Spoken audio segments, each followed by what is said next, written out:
Suppose we've got a person standing in an elevator and somehow they know the normal force that's acting on them. Maybe they're standing on a scale, or they're standing on a scale, so they know that the normal force on them is whatever. In this case, I made up a number of 700. From that, we can figure out what the elevator is doing, whether it's standing still, moving up, or accelerating down. As always, the key to a Newton's second law question is a free body diagram. So if we consider the person in the elevator, gravity's pulling them down. Gravity is always mg. It doesn't say anything about this being far from Earth or anywhere weird. So it's going to be the 60 kilograms multiplied by the 9.8. You can double check, but that's 588 newtons. The normal force, however, they know how big it is, but they know that it's 700. That's going to be acting upward.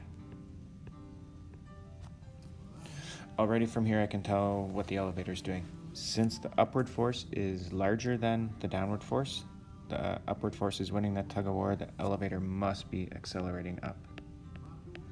So our upward force, since it's bigger than the downward force, in this case the normal is bigger than gravity, it is accelerating up.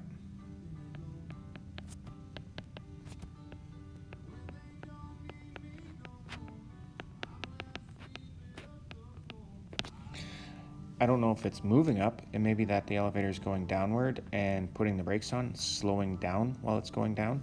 That's an upward acceleration. Or maybe the elevator is moving up and getting faster moving up. That's also an upward acceleration. Those would feel the same to the person in the elevator. They would feel heavier.